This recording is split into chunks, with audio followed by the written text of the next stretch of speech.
អត់អីទាំងអស់បាទអនាគតទៀតបាទសូមអរគុណចាដល់ด้วยលោកជាថ្ងៃអនាគតបងជួយថាបងខ្លាចហើយអត់ដល់ដៃទៅណាហើយព្រោះមួយជួយមកលើកូនស្អីទេ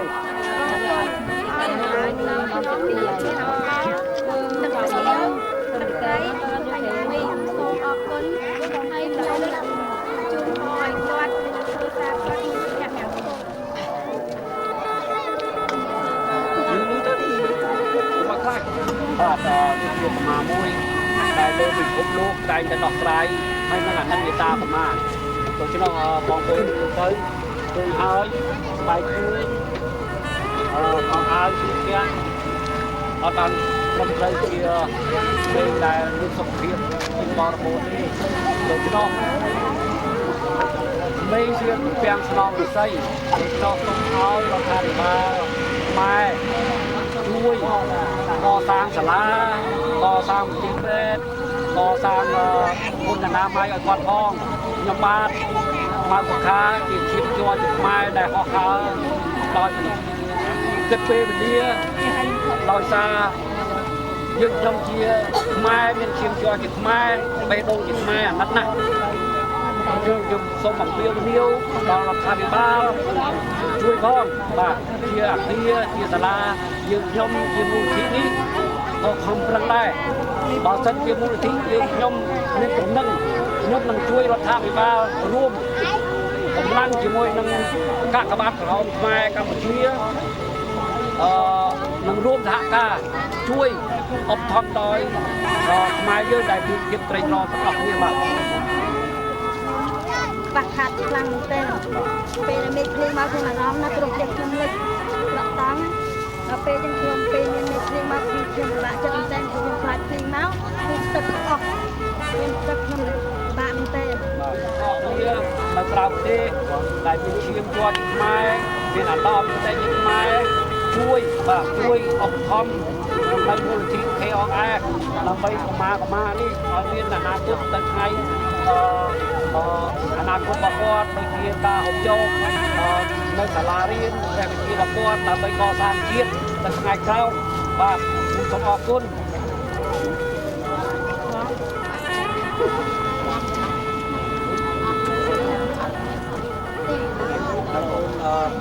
បងអូនស្រី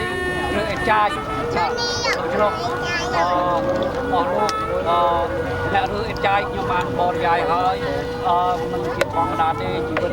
បាទរស់គ្រាន់បើដែលគេហៅថារស់គ្រាន់បើជាសត្វតិចបាទដូច្នេះខ្ញុំសង្ឃឹមថាអស់លោកស្រីដែលចាប់អារម្មណ៍នឹងខាងមាន KOF មូលនិធិសប្បុរសជនខ្មែរសម្រួលអ្នក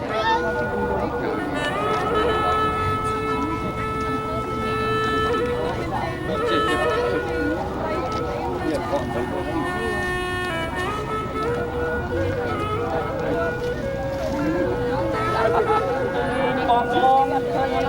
អត់គាត់ជួយសំគ្រួសជីវិតកូននេះ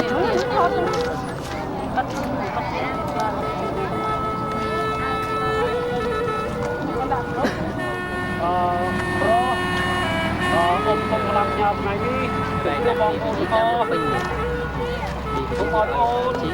ជាផតអំពើគ្រឿងមានប្រឹងស្មារតីថាយើងជាកូនខ្មែរទៅផ្ទាល់បាទសូមអរគុណដល់លោកដែលសប្បុរសជននៅក្រៅប្រទេសហើយគាត់មកដល់បងប្អូននៅក្រៅប្រទេសបាទសូមឲ្យលោកធំនៅក្រៅប្រទេសសុខសប្បាយរកស៊ីមានបាន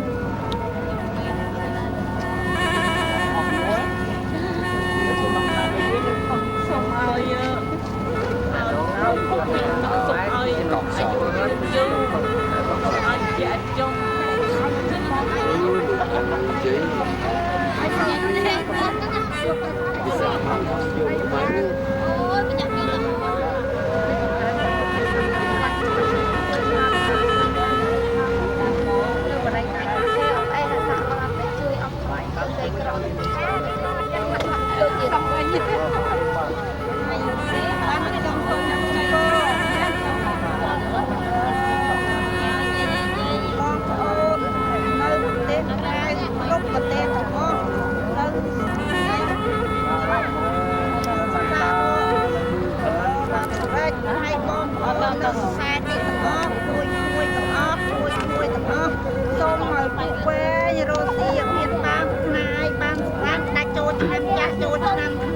Ôi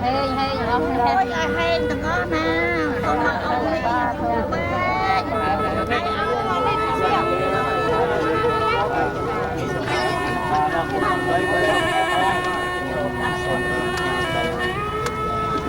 cái cái cũng chơi cầm lại con mình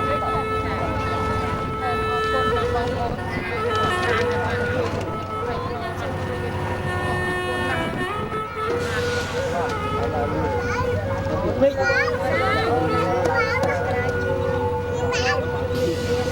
bạn tôi học cũng bạch xe bom ngay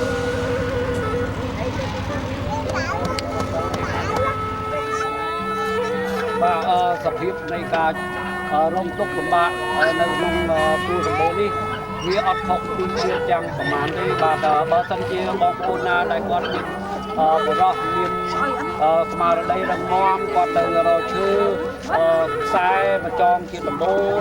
ដោយតាមសមត្ថភាពដែលគាត់បានបានណាបាទតែមិនរលួយបានព្រោះថាពីមុនមកនៅពេញមានការងារធ្វើរោស៊ីចិត្តដល់ពេលមកឆ្ងាយប្តីខ្ញុំវាគ្មានមុខរបរនេះមកនេះរោអីប្តីខ្ញុំរឹងតែចាយខ្ញុំគូបានធ្វើខ្ញុំឲ្យបានផ្ដល់អំណោយរបស់ឲ្យខ្ញុំបីតាមលោកណាបងហើយខ្ញុំសូមអរគុណនៅប្រទេសឡាវដែលបានជួយជាអំណោយដល់ខ្ញុំនៅនេះមានពុកម្ដាយ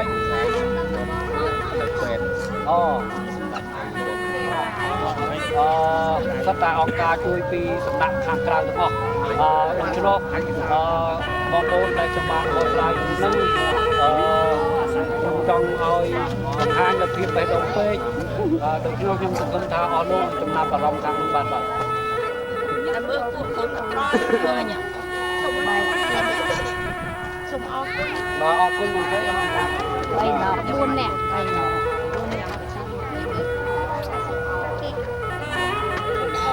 អង្គុយស្រួលសាធុបាទលោកពុតមកពីបូរេកឡាបាទដូច្នោះខ្ញុំអរគុណហើយអរគុណទៀតពីសំណាក់ប្រជាពលរដ្ឋដែលរស់នៅសហរដ្ឋអាមេរិកក្តីកាណាដាក្តីញូហ្សេឡង់ក្តីដែលខ្ញុំបានទទួលជំនួយអំណោយជាខ្សែជាលុយខ្ញុំនឹងយកលុយថវិកានោះបំរើទៅតាមកិច្ចការដែលខ្ញុំបង្កើតជាមូលនិធិសង្គ្រោះជំនួយប្រព័ន្ធនេះបាទបងមានអារម្មណ៍យ៉ាងម៉េចដែរដែលបានមកទទួលយកសំភារៈបានជាបបោហកហៈនេះគ្រាន់តែការបន្តតបានចុះការរស់នៅរបស់បងប្អូនដូចជាឧបភោគបរិភោគនេះតើបងប្អូនត្រីមានភាពពេញអីផ្ញើទៅ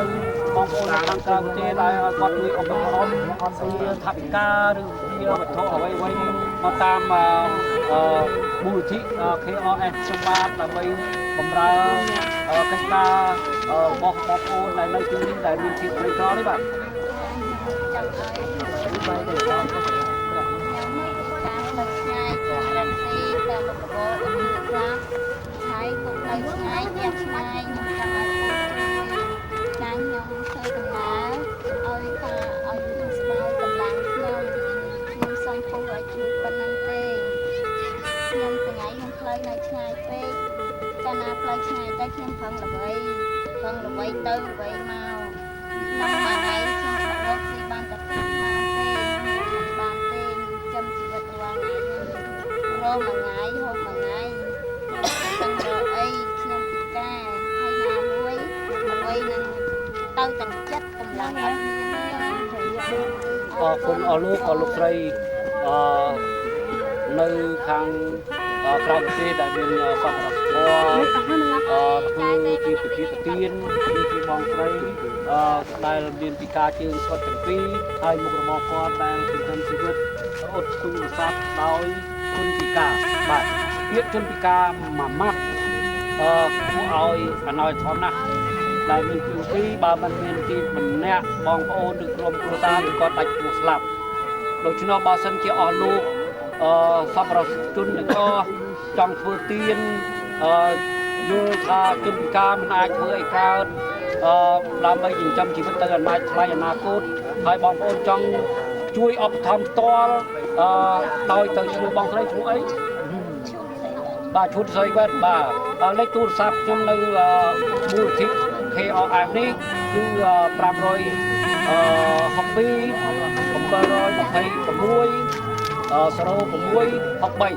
បើបងប្អូនចង់ផ្ញើផ្ទាល់ឬ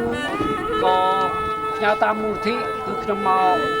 ជួយបងស្រីពីការនេះផ្ទាល់ដៃបាទសូមអរគុណបាទអានេះគឺមកប្រឹងមកហើយបើសិនជាញ៉ាំពេលញ៉ាំបាយហើយញ៉ាំហើយមានការងាប់ទៅបាយឡងងាប់គាត់ស្ដាប់គាត់ងាប់លេខឡើងគាត់ងាប់ឡើងពីម៉ូតូគាត់ឲ្យជិះដែរចាខ្លាចវាល្ងឹតមកព្រោះឆ្នាំនេះខ្លាំងវាឲ្យយើងទៅណាល្ងឹតខ្លាំងហើយអានគឺចាប់ខ្លួនប្រាំចាក់គេចាប់គេប្រាំហើយដល់ហើយចាប់វាធ្វើសំណងខ្ញុំលេបទៅថយមកបានទៅម្ដងបែរដងខ្ញុំខ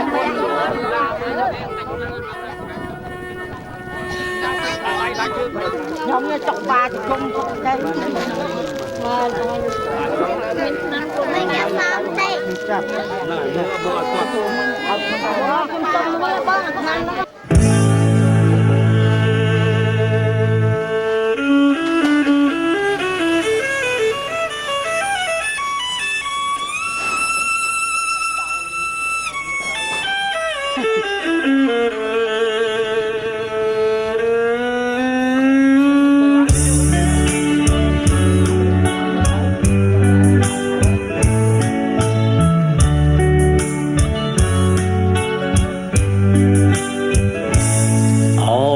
ជាតិសម្រស់កងកងចិត្តខ្ញុំលងស្នេហ៍ម្នាក់ឯងវាលសមុទ្រធំដាច់សងវែងដុកក្ដួលចំបាហែងលួចមើលស្រី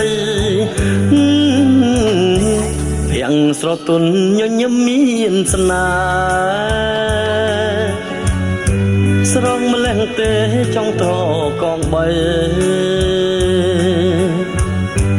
លៀងឲ្យផុតពីភ្នែកដ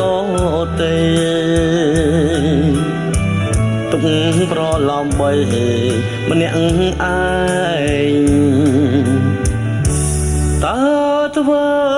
មិនដេចទៅឲ្យពើយល់ចិត្តបានប្រានគៀងគិតបនឡាញលោកដៃក្បងទឹកសេញចឹងម្នាក់ឯងទើឈួតមកវែងព្រោះសម្រស់ស្រី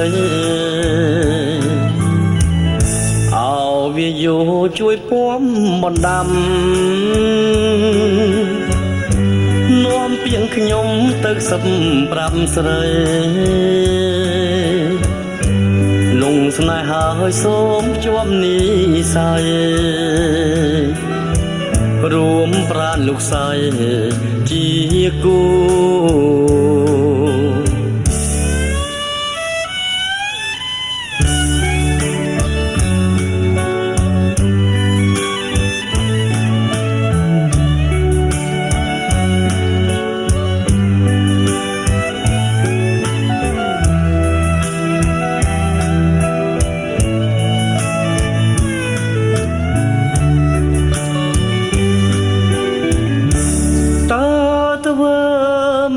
ទៅឲ្យពើយល់ចិត្តបានប្រានគៀងគិតបនឡាលោកដៃក្បងទឹក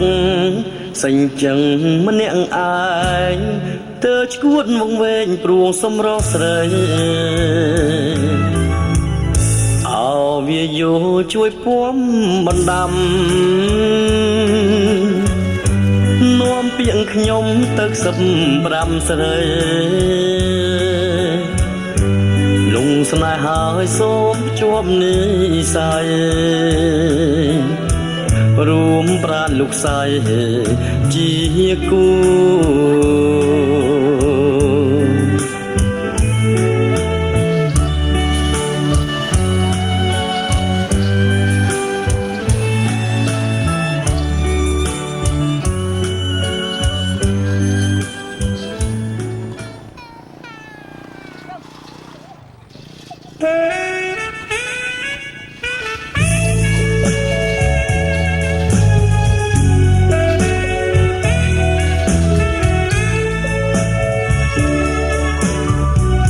ជំនោត្រជាក់ធ្លាក់ចោលរំភើយក្លិនផ្កាព្រៃអើយក្រអូបម្លេងទេព្រៃរៀបភ្នំពួងសត្វយំត្អូញត្អែខ្ញុំដើរកាត់ស្រែក្រោមខែភ្លឺថ្លាអង្គុយកយគុណសំឡឹងមើលឆ្ងាយទឹកចិត្តរីករាយស្មារតីហានខ្លាដៃកាន់អាវុធការពារខេមរាប្រាសាទសិលាជាមរតកខ្មែរប្រយុទ្ធលុត្រាសិទ្ធខ្សែដើម្បីទាំងដីសាសនាជាតិខ្មែរត្រូវតែការពារព្រះវិហារជាកេរដូនតាយូលងក្រោកឡើងខ្មែរអើយប្រយុទ្ធយកជ័យដើម្បីទឹកដីរស់លើលោកាសាមគ្គីស្មោះស្ម័គ្រប្រគៀនស្មាទើបយើងខ្លាចជាពូជខ្មែរអង្គរ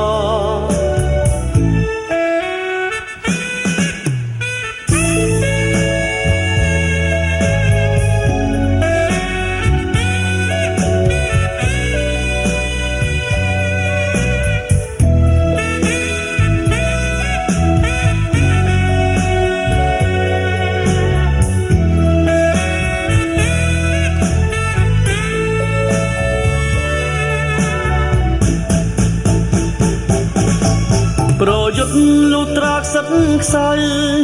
ដើម្បីទាំងដីសាសនាជាតិខ្មែរត្រូវតែការពារព្រះវិហារជាកេរដូនតាយូលងក្រោកឡើងខ្មែរអើយប្រយុទ្ធយកជ័យដើម្បីទឹកដីរស់លើលោកាសាមគ្គីស្មោះស្ម័គ្រប្រគៀនស្មាទើបយើងខ្លាចជាពូជខ្មែរអង្គរ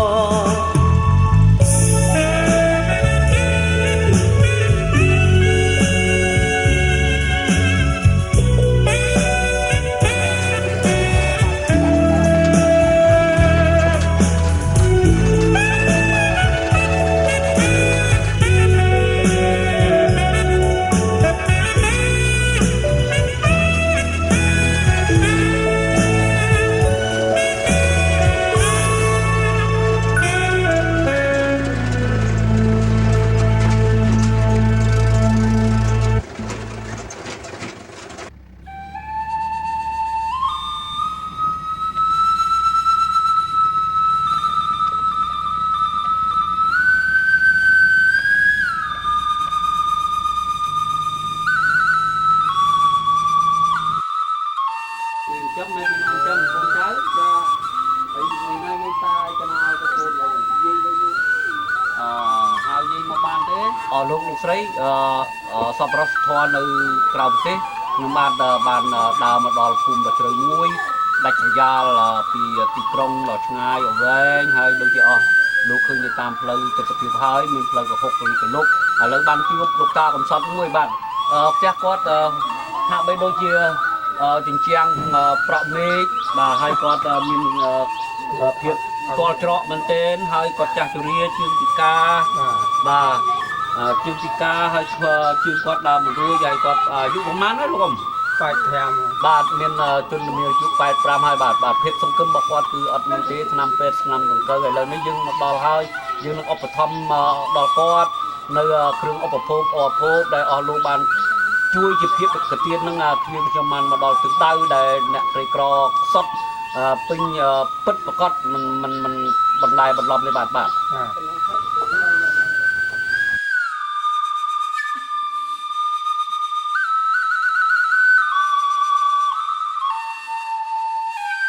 ខ្ញុំមកសុខាក៏សូមអរគុណទៅដល់អតីតយុទ្ធជន USNDC កងពលតូចលេខ7នៃកងពលធំលេខ9ក្រសួងការពារជាតិអាមេរិកបានជួយឧបត្ថម្ភដល់ច្រើនសន្ធឹកសន្ធាប់នៅថវិកាឥឡូវនេះយើងពំយួរឧបភោគបរិភោគមកជូនលោកតាអាយុ80ដល់ចាស់ជរាបំផុត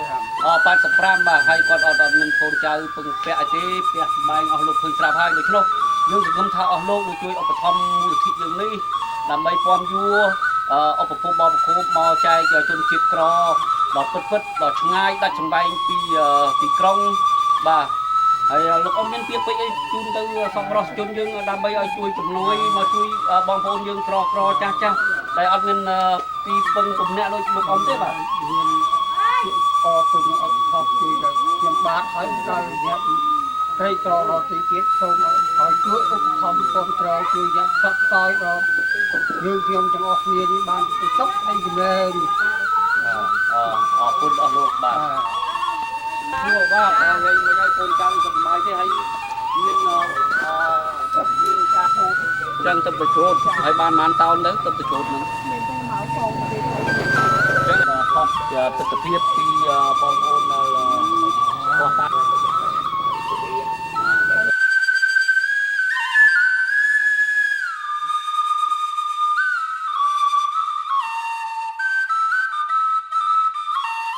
អស់លោកស្រីជាទីគ្រប់នេះជាកម្មសភាពនៃជាក់ស្ដែងរបស់បងស្រីដែលមានកូន3ហើយមានទីត្រីក្រយ៉ាអស់លោកមកឃើញផ្ទះសម្បែងរបស់គាត់ហើយយើងជុំនឹងយកកំណោយសប្បុរសជននៅក្រៅប្រទេសដែលចូលតាមមូលនិធិ KRS យើងឆ្នាំនេះគឺខ្ញុំសើចជ្រាវរហូតមកដល់ឆ្ងាយពីទីក្រុងដល់ឆ្ងាយមែនទែនដាច់ស្រយាលមែនទែនដូច្នោះយើងនឹងជូនគាត់នៅអង្គនឹងមីមួយកេះទឹកទី3ដបនិងទឹកត្រី3ដបដូចតាគីដូចឯងហើយបងមានពេកអីជូនទៅសប្បុរសជនជួយឧបត្ថម្ភនៅសហរដ្ឋអាមេរិកខ្ញុំបានទៅចាក់នេះបានស្ដីសុំបាទអរគុណបងស្រីបានជើងឃើញទស្សនវិជ្ជាដ៏ជាក់ស្ដែងរបស់បងប្អូនខ្មែរយើងដែលពីទាល់ក្រគឺក្រមែនទែនអត់មានទេជញ្ជាំងគឺអត់ទុកគ្នាហើយក្រែឆ្នាំងបាទជាពិសេសការចង្កានការហូបសុខភាពដូច្នោះគាត់មានកូនទៀតមិនដឹងមានមុខរបរអីរស់លោកសប្បុរសជននៅសហរដ្ឋអាមេរិកទូទាំងប្រទេសលើពិភពលោកកាណាដាស្វីសអូស្ត្រាលីក្តីនឹងក្តីនេះជារបស់បងប្អូនប្រុសនិងកូនស្រីដែលមានកូនពីរនាក់ដែលក្របសុខមានបំពាក់ឲ្យកូនផងហើយនឹងព្រមទឹកស្បែកជើងការហូបខ្វះខាតផ្ទះសម្បែងមានជាងហើយអត់មានដីស្បៀងអាហារនឹងធ្វើអាជីវកម្មអត់មានស្រែចម្ការដូច្នោះគាត់មានការខ្វះខាតហើយមូលនិធិ KRS យើងខ្ញុំនឹងព្យាយាមរកឲ្យចំអ្នកក្រីក្រពិតដើម្បីយកឧបភោគបរិភោគមកឧបត្ថម្ភគាត់ឲ្យមានជីវិតជាកូនខ្មែររស់លើដីខ្មែរដើម្បីបន្តការលើកបង្កើនជនជាតិខ្លួនឯងថាឲ្យគាត់មានការ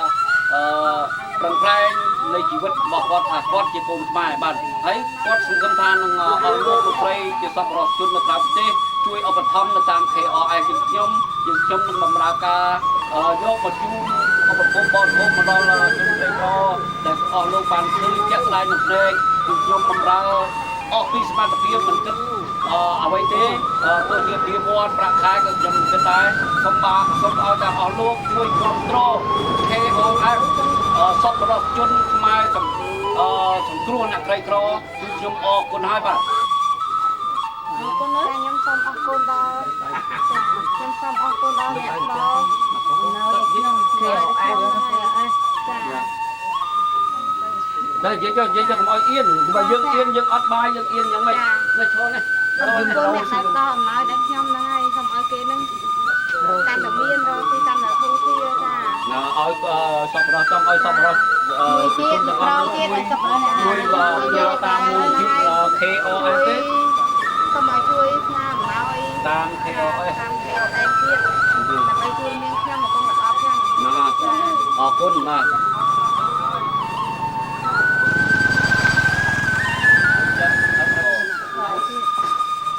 ហើយ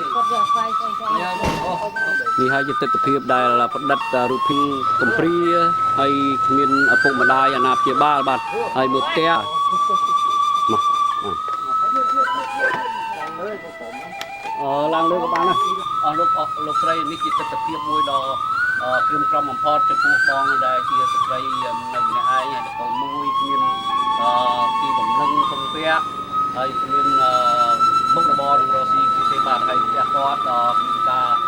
ជួយឆ្លៀយយើងខ្ញុំម្សិលមិញយប់មិញនេះមានព្រៀងដ៏ខ្លាំងបាទមិននឹងជាការយ៉ាងម៉េចទេដូច្នោះយើងខ្ញុំនឹងសង្គមអស់លោកឃើញទស្សនភាពដ៏ចាក់ស្ដែងនេះហើយយើងខ្ញុំសង្គមថា KF KOF សប្បុរសជនខ្មែរសង្គ្រោះអ្នកក្រីក្រសង្គមទៅមូលនិធិដែលធ្វើមូលនិធិ KO នេះឡើងសង្គមដល់សប្បុរសជនធ្វើសប្បុរសធម៌ដើម្បីខ្ញុំពំយួរថាវិការតិចក្តីច្រើនក្តីតាមរយៈ KOF នឹងមកតាមបំរើសេវាកម្មមកដល់អ្នកក្រដល់ដៃបាទជនយើងដើម្បីឲ្យគាត់ជួយយើងបន្តទៅទៀតទេបាទខ្ញុំសូមអរគុណបានដាក់មកជួយខ្ញុំបានកោមកបែរមកមកកៅតស្រីយូហើយតស្រីមកយូខ្ញុំសូមអរគុណបាទអយទៅយើងនៅម្នាក់ឯងចឹងបើចាស់ជរាអញ្ចឹងធ្វើការខ្វះខាតធ្វើការខ្វះខាតបាទ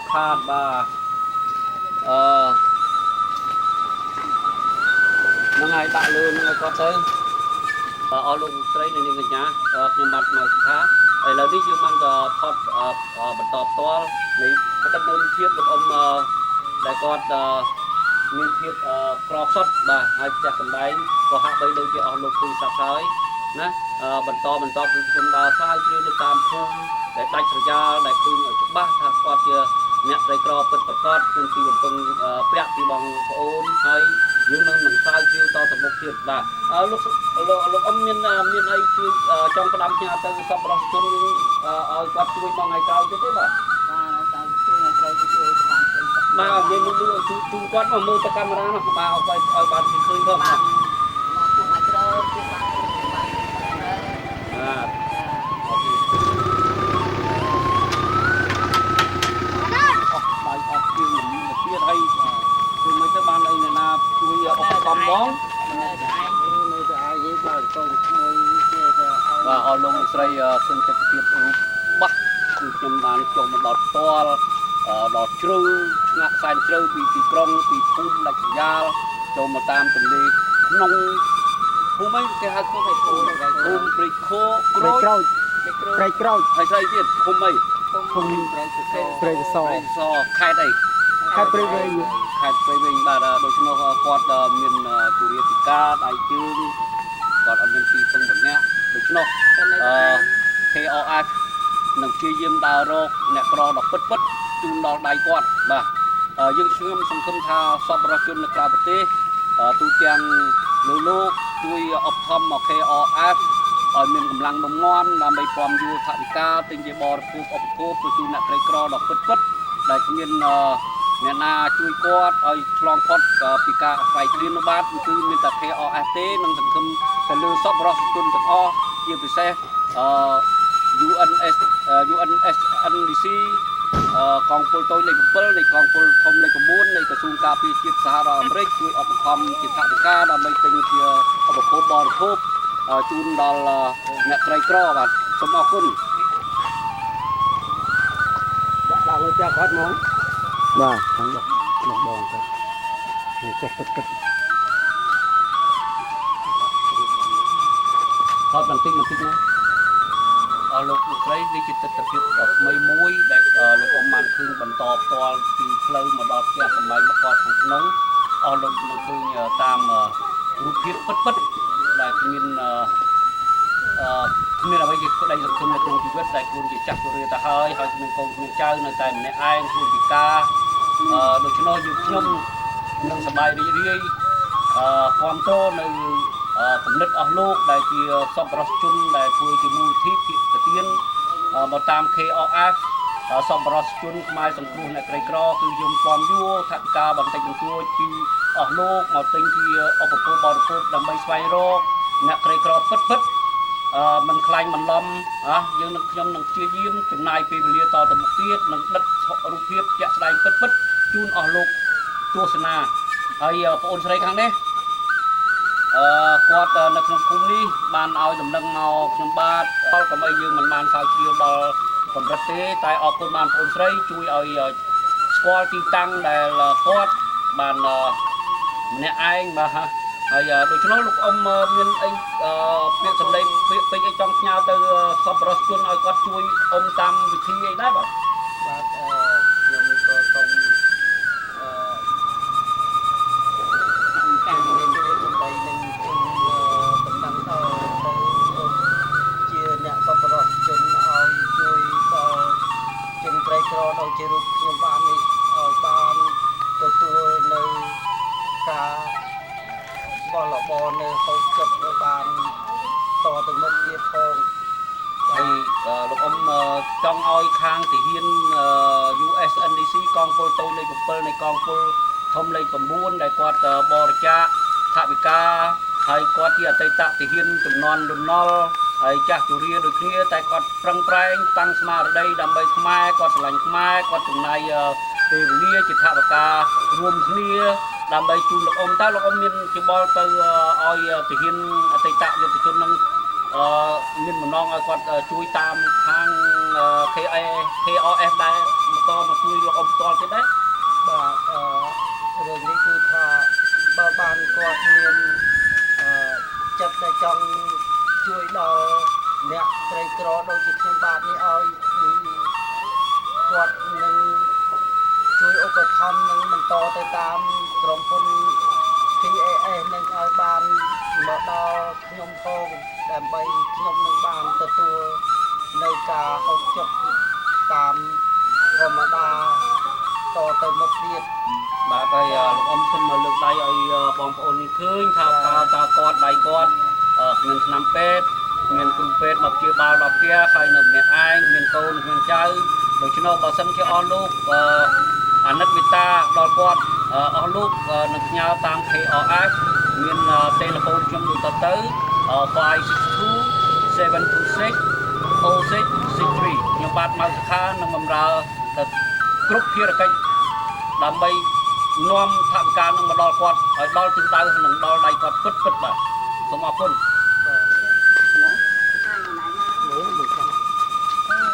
ការរស់នៅលិចលង់ភ្លុកធ្លាយតមូលប្រក់មេឃបាទមានបន្ទប់ហើយគាត់ជាស្ត្រីមេម៉ាយអាយុលោកអ៊ំមានអាយុប្រហែលណា77បាទលោកអ៊ំមានអាយុ77ឆ្នាំដែលគ្មានកូនគ្មានចៅមានពីពឹងតំណាក់អាស្រ័យទេគាត់មានជំងឺក្នុងខ្លួនគ្មានលុយព្យាបាលហើយដាច់ស្រយាលពីភ្នំពេញពីភូមិគេបាទឥឡូវនេះយើងខ្ញុំKRF ជាមូលនិធិសប្បុរសជនខ្មែរសង្គ្រោះអ្នកក្រីក្រ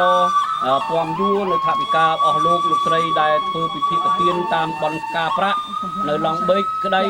និង CD DVD ព្រះវិហារប្រលឹងខ្មែរក្តីដែលមានចម្រៀងពីរបទដូចជាហាងមាសនៅ LA ហាងមាសឡង់បេកញាតិមិត្តចិត្តឆ្ងាយនៅសន្តាអាណាផប់ម៉ងត្រីផាកគ្រប់ទីកន្លែងបាទអង្គរវូដបាទលេកវូដដែលជាមិត្តភ័ក្តិរបស់ខ្ញុំនឹងគឺខ្ញុំអរគុណ